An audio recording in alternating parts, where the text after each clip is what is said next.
That's what I like to hear, Lawrence. That's what I like to hear. Keep those mics on. Keep those microphones on. Always at the ready. So, I raised the question to you.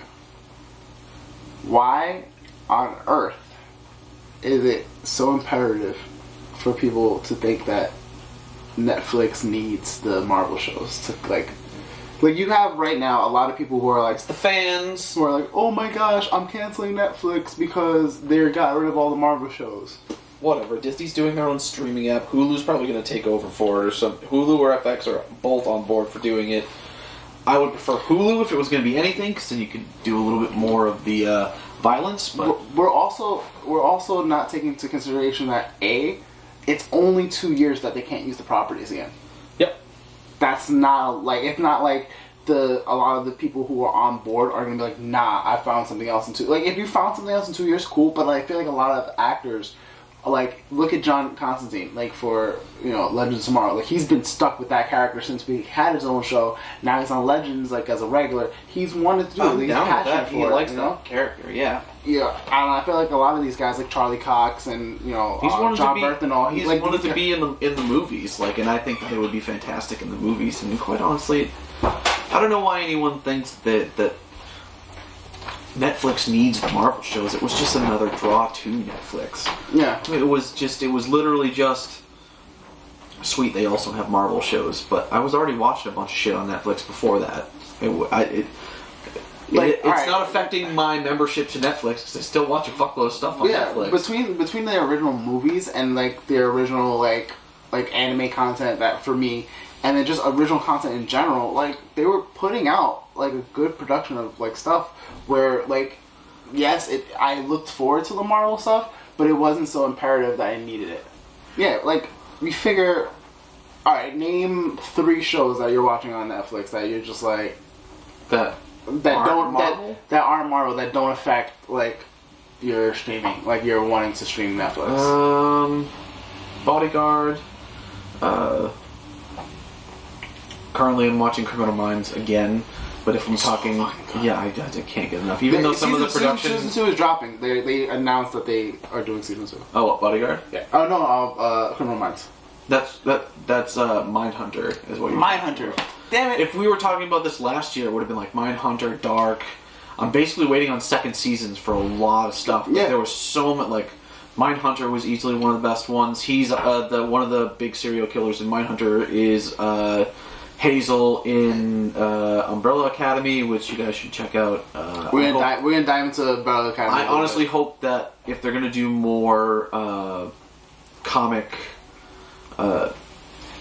adaptations, comic properties, that they start going after the ones that aren't superheroes and that are a little bit more quirky and have the cult followings. Yeah.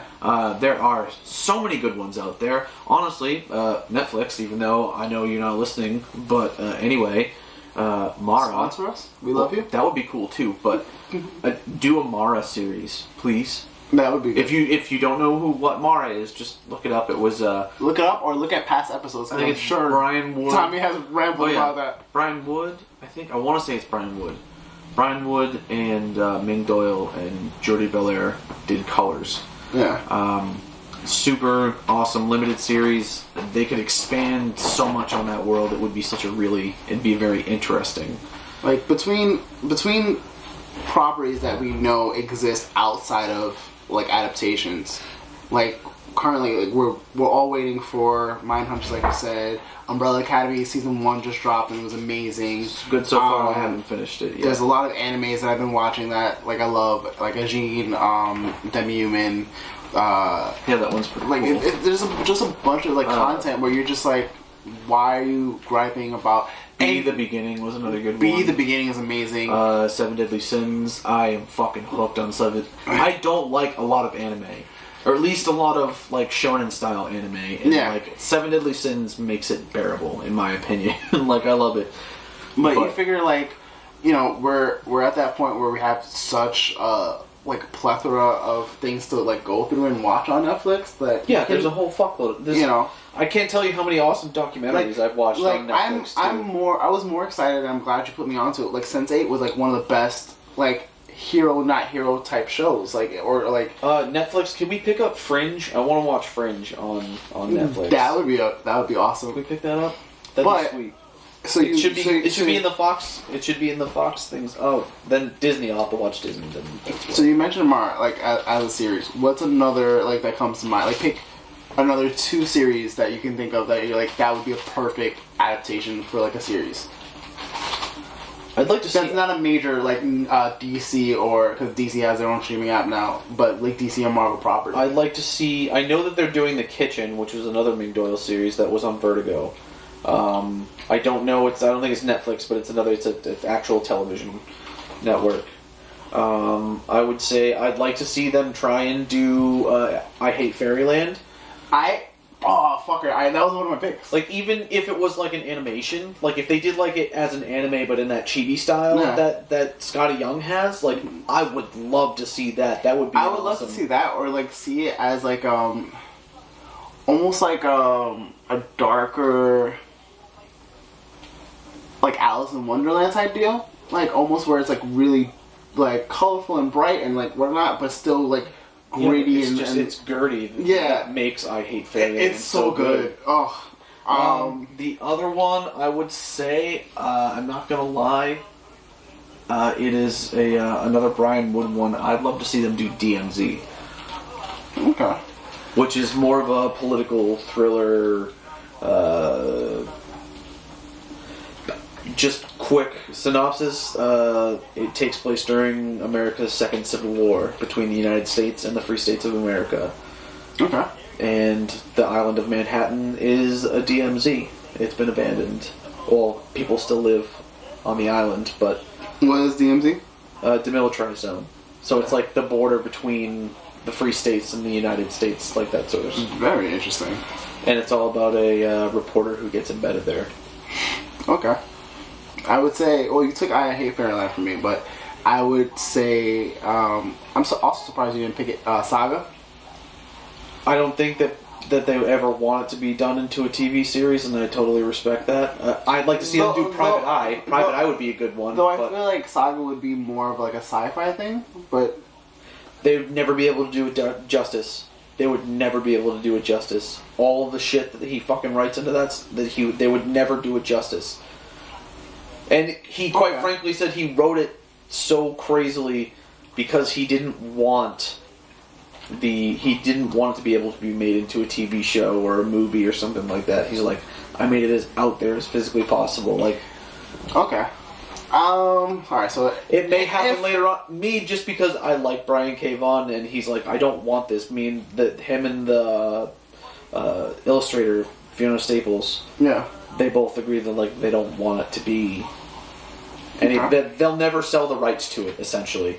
So... It'll never happen. And I'm kind of glad because I think it sits really good there. It'd be interesting to see someone actually do it, but it would take so much. So technically, DC property now that's through Vertigo, but I would love to see Sandman.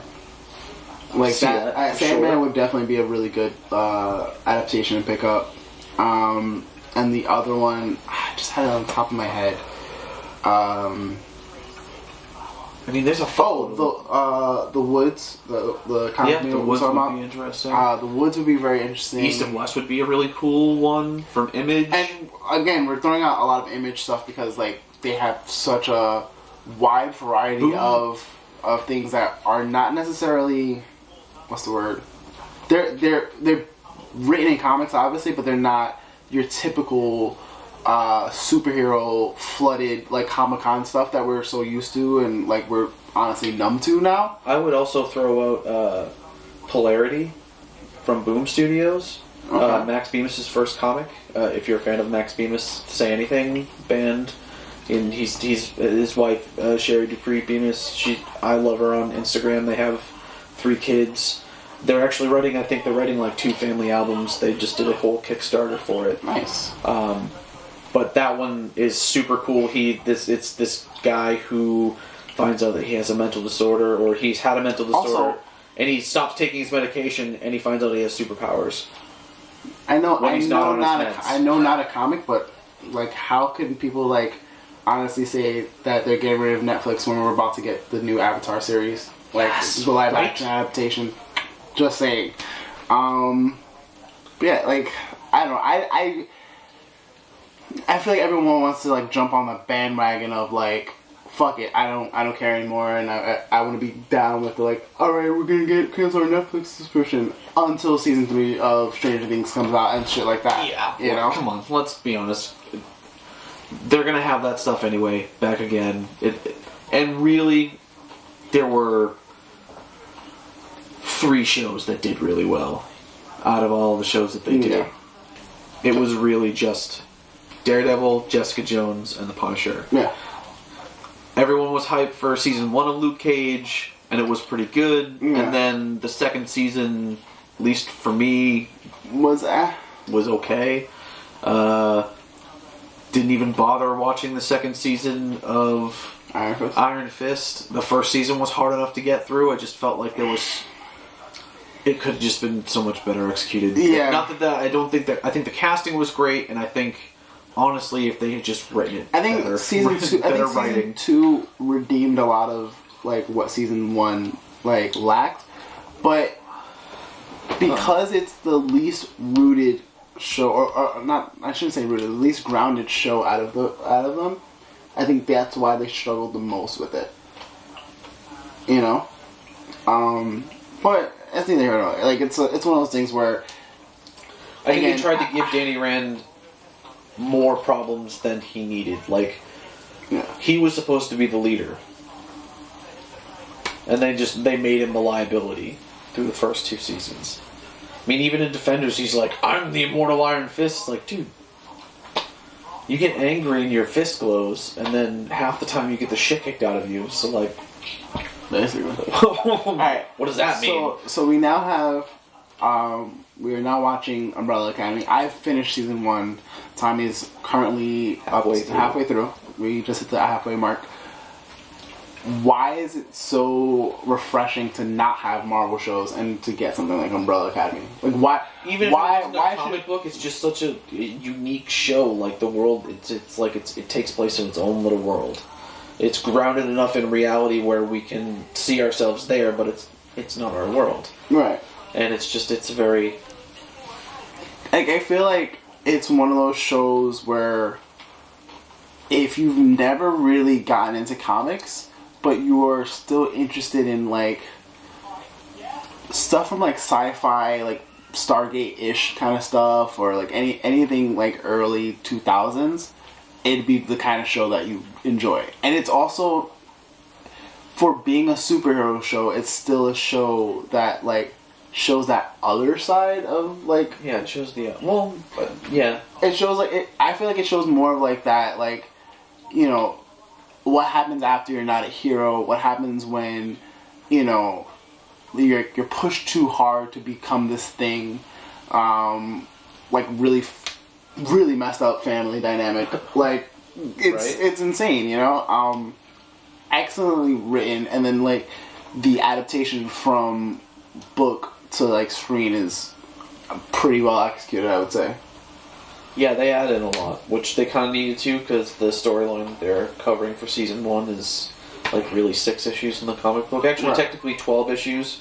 They're expanding it. They're telling it all in one shot instead of in 2 separate increments. They've combined some story, but it's pretty much there, and I think Gerard Way's in on it too. So yeah, he's one of the like the executive producers and whatnot. But is it something where like you feel like it can gravitate to almost any audience? For sure. Everyone's been in high school, and it's essentially the accentuated versions of everybody that was in high school. Yeah, the jock, you got the jock, you got you got the quarterback, you got the cheerleader, you got the punk kid or the outcast. Right. I guess, for lack of a better term, it's Klaus. Yeah, Klaus, one of my favorite characters. You got the hothead. Everyone knows has a. Yeah. You have the essential like It's like the Breakfast Club. Yeah, I wanted to say Breakfast Club early, but I wasn't sure if that was an apt term. But yeah, it's pretty much like the Breakfast Club. Ellen Page is Amanda Sheedy. It's man.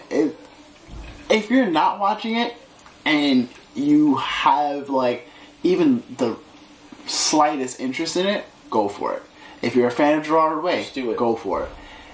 If you are looking for something new and refreshing, go for it.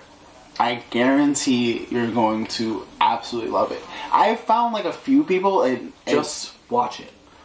I found like That's an all you actual need to few know people is just watch who it. haven't gotten into it, but I feel like those are the people who are so attached to like the glamorized version of heroes that we've got now, like the capes and glory, and the good guy always wins and that kind of story, and it's honestly getting boring for me. It's getting really stale. It's been boring for a long time for me.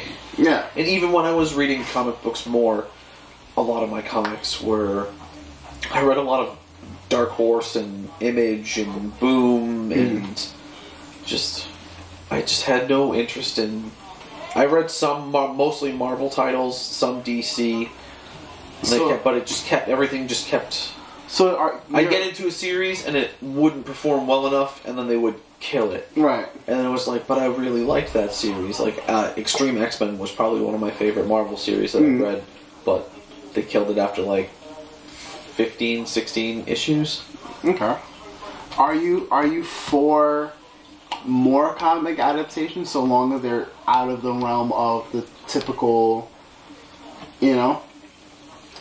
I think a lot of them deserve it. I think there are a lot of really good ones out there that aren't superhero comic books, but are very well written comic books, and I think deserve a shot at it at the very least. At least if in my opinion, the way I look at a lot of the comic book movies or adaptations, what it should be is the movie good enough for me to spark interest in them going to get the actual source I thought material? you were going to say, does it spark joy? Does it spark joy? Does it spark joy? Also, Netflix, shout out to them. Like, if you're watching this, go watch Marie Kondo. She's amazing. Everyone needs someone like her in your life. That and Queer Eye, two of our favorite shows. Oh, I can't wait for the third season. Again, like, you don't need the Netflix Marvel shows. Like, it's fine. It had its run. You'll be alright. You'll live. It's There's totally so many other good ones out there. Like, I love those characters, don't get me wrong, but I mean, if you look, you can't see it, but it's slightly off camera, but most of my stuff is not Marvel. There's a small bit of Marvel and DC, and sprinkled the rest of in. it's all different. And I got 5 boxes of single issues. nah. Most of them bagged and boarded, but some of them not.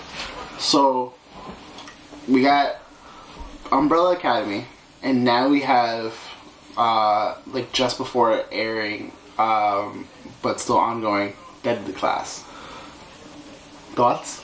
Now, because when we recorded the previous episode of like our watch list, Tommy had yet to watch the first like few episodes, Yeah, and we watched the first, like, 3? like 3 or 4, I want to say. 4, I think, yeah. Thoughts? It was really good. Again, another comic adaptation that was done really well and doesn't fit that like hero-esque category, and I would say it's closer to like Wanted. Yeah, I would say so. It's closer to Wanted. It's really They're assassins, so yeah, they're all being taught how to kill people. and it's not. I don't want to say it's not all like fantastical, but it's more grounded than most. Yeah, it's like if fucking Saved by the Bell was like an Assassin's School. Any of those high school dramas, it's like literally take that, but it involves they're being taught to kill people. Absolutely. Like, again, absolutely 1,000% recommend like Deadly Class and Umbrella Academy. Like, there's way too much. Henry Rollins is really good. Absolutely. I think I don't know if he shows up at all late in any other episodes, but I can't tell you. it doesn't matter to me. I still like Henry Rollins. He was really good.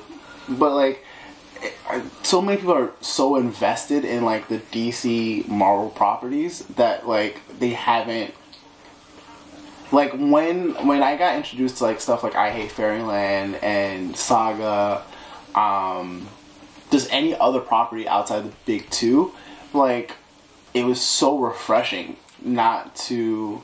And don't get me wrong, like I loved my, I was really big into the New 52 Batman because of Scott Snyder and Greg Capullo. They were like an amazing team. James Tynion writing Eternal is still one of my favorite books. But I feel like people are so like invested in them that they don't give anything else a chance.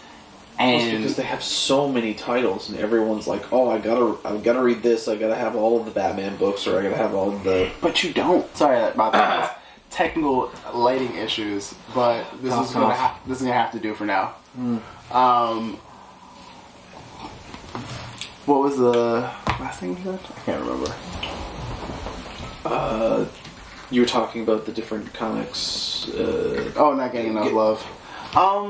Yeah, I don't know. I feel like we can actually get a good chunk of like new properties in the mix, and people will still enjoy it. Or they don't even have to be new comic book property adaptations. Like Sense8 was such a great show because it like was just written well and like visually stunning. Like I think it's probably one of the better like shows that like came out of like Netflix in the last like 10 years.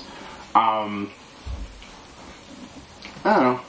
I'm throwing my hat into the mix that you gotta go check out Umbrella Academy and Deadly Class. Hannah is another good one that's coming out soon. Go watch the movie. Go watch the movie. If you like the movie, you're gonna love the show. The show, I think they're just gonna pretty much expand and deep dive a little bit more into the story itself. Hannah's on Amazon Prime, by the way. Amazon Prime, yeah. So you have that. I'm trying to think of any adaptations like or show that Hulu has done. As an original, That's a meh. I usually use Hulu for the network TV shows. Like, Right. I watch The Passage on that just because it's easier. Gotcha. That's just me. Don't know. Don't claim to know. All right, I think that's it then. I think that wraps up this little bit. This little bit. This little snippet. This little nugget. Yeah. I don't know why that just happened, but it did. Well, alright guys. Thanks for watching. Geek London has been brought to you by the good folks at Imbion. Shout out to our buddies at The Nerds Around. We have a special co-guest appearance with them, hopefully within the next few weeks, I suppose. So shout out to our buddies over there. Get to listen to me be an absolute asshole as the devil's advocate, because that's what I'm gonna do. We have lots of projects on the way. Go check out Tommy. Go check out Tommy's. You are midway through season 2 of 6 Degrees. Yes, the full interviews start this week. Actually, your interview is this week. This upcoming week. Hey, started off with a bang. Let's go. I am still working on my series, What's Your Story, season 2. I know we're off to a slow start, but it's been hard, like gathering my immediate friends and family for those interviews. But I promise you, I will be releasing them very soon once I do get them done. But more YouTube stuff, definitely more YouTube stuff, and video content is on the way. So to much. suffice. So much. Also, lots of pictures. If you guys check out Tommy's Instagram in the next few weeks, fire will be dropped there. It's not just going to be pictures of the beard, but glorious pictures of the traveling digital nomad, the traveling man. The traveling man. The traveling man that doesn't leave his state very often. We got to give the illusion that you travel like a little more. Maybe, I guess. Yes. Make me worthy of the beard that is on my face. Exactly. Yeah, that's it for now. Peace out, guys.